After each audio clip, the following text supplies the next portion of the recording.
자, 11월 첫째 주 큐티 지팡이 시작하겠습니다. 여러분 잘 지내셨습니까? 벌써 11월도 시작이 되고 또 벌써 6일, 7일이 다 돼 갑니다. 2021년도 얼마 남지 않았습니다. 또 잘 마무리할 수 있도록 우리 고등부 학생들, 또 이 영상을 보는 모든 친구들, 선생님들, 또 모든 사람들 이 2021년도 잘 마무리하시길 주님의 이름으로 간절히 소망합니다. 자, 11월 첫째 주 큐티 지팡이 11월 7일부터 13일 토요일까지 욥기 20장 1절부터 23장 17절까지의 말씀 우리 살펴보도록 하겠습니다. 자, 20장부터 23장까지 전체 총 4장에 걸친 말씀을 우리가 이번 주에 살펴볼 텐데, 자, 2차 논장이 2차 그러니까 두 번째 새 친구들과의 이야기가 끝나고 세 번째 이야기가 시작되는 본문이 바로 23장에서 끝나게 됩니다. 자, 지난주에도 조금 언급을 했는데, 자, 욥기 전체 암울하고 어두운 성경이지만 전체의 맥락에서 보면 그렇게 어렵지 않다, 그 이야기 드렸습니다. 조금 더 자세한 이야기를 해보면, 자, 욥기 시작은 무엇이었습니까? 하나님이 사탄의 의뢰로, 시험일 수도 있겠지만 사탄의 의뢰로 욥에게 고난을 주는 장면, 그것이 욥의 전체 이야기의 맥락이고 시작입니다. 사단의 제안을 허락한 하나님. 이 상황에서 욥의 친구들은 욥을 위로하기 위해 욥에게 가죠. 새 친구들은 욥을 찾습니다. 그리고 욥에게 위로를 한다 하면서 이야기를 하지만, 자, 욥의 친구들의 위로를 받고 그 위로를 통해 평안을 누리고 하나님의 인도하심을 받고 해야 되는데 그렇지 못했어요. 그렇죠. 자, 이후 상황이 진행되면서 벌써 우리가 욥기 20장 말씀을 살펴보는데, 처음 말씀부터 지금까지 쭉 이야기가 이어지면서 욥은 친구들을 통해 위로를 받았습니까? 그렇지 않아요. 욥은 친구들을 통해 하나님을 찾고 하나님을 구하는 일은 있지만, 그건 맞지만 친구들을 통해 위로를 받진 않습니다. 오히려 친구들의 말과 충고가 더 욥에게 어려운 상황에 빠지게 하고 많은 생각을 하게 하지요.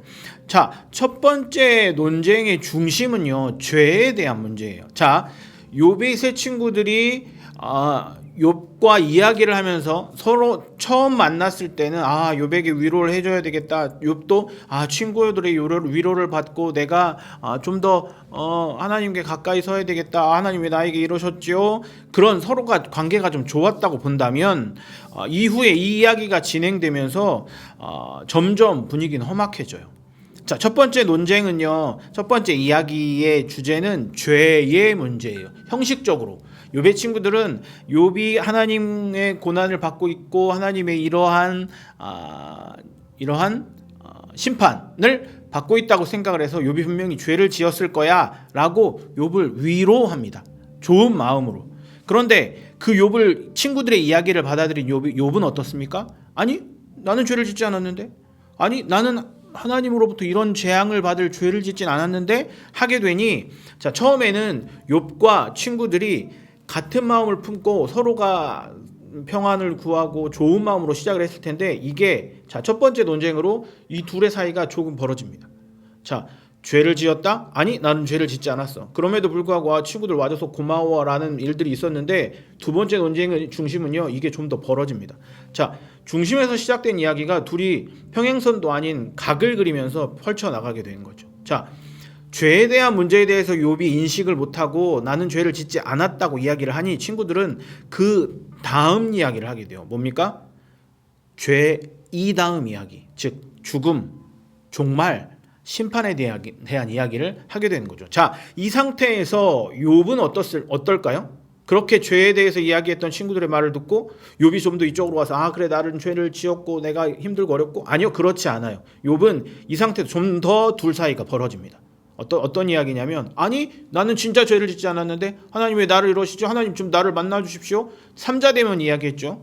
똑같이 둘 사이가 처음에는 이렇게 시작했지만 이렇게 벌어집니다. 그러면서 죄를 짓지 않은 욥, 그리고 죄를 짓지 않았으니 본인의 억울함을 친구들에게 아니면 하나님에게 토로하는 장면이죠. 자, 점점 감정의 골이 깊어져요. 자, 이 이야기는 지난주에도 조금 이야기했지만, 자, 이번 주에 우리가 꼭 짚고 넘어가요. 기억해야 할 것은 무엇이냐면요. 자, 악인은 물론이거니와 의인이라 할지라도 고난은 현실에서 나타나기 때문에 괴로워한다는 사실입니다.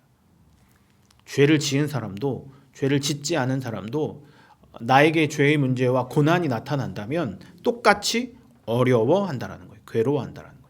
왜 그렇습니까? 우리가 살고 있는 이곳이 나의 현실이기 때문에 그래요.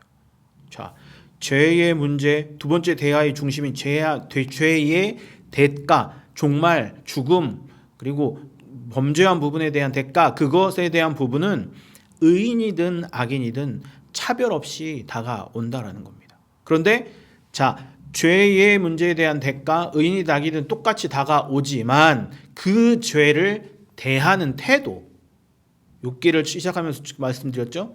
자, 욥은 그 죄를 대하는 태도가 달랐다는 거죠. 동일하게 우리가 이 시대를 살아가면서 세상은요, 이유 없이 형통하거나 복받든다는 거죠. 이유 없이 고난을 받는 경우가 많이 있습니다. 그럴 때 우리가 지켜야 할 것은 죄에 대한, 그리고 나에게 나타난 고난에 대한 태도라는 겁니다. 화를 내며 분하며 억울하며 그럴 수도 있죠. 욥도 그런 마음이 있었죠. 그렇지만 욥은 결론은, 우리가 욥기가 31장까지의 말씀이 끝나는데 그 이후의 이야기를 보면 하나님을 찾고 더 큰 복을 누리는 욥을 발견하게 되는 겁니다. 우리가 지켜야 할 것, 변함없는 하나님을 의지하는 우리의 삶이 되시길 주님의 이름으로 간절히 소망합니다. 자, 고난은 의인이든 악인이든 동일하게 나타납니다. 그것을 대하는 태도가 어떠냐, 그 문제를, 그 일들을 대하는 태도가 어떠냐, 그것이 이번 한 주의 귀한 묵상의 중심인 것 같습니다. 자, 나는 세상의 문제와 죄의 대가로 변할 수 있습니다. 그렇지만 하나님은 변함없이 우리를 지켜보시고 우리를 돌보신다는 사실 잊지 않는 한 주 되시길 주님의 이름으로 간절히 소망합니다.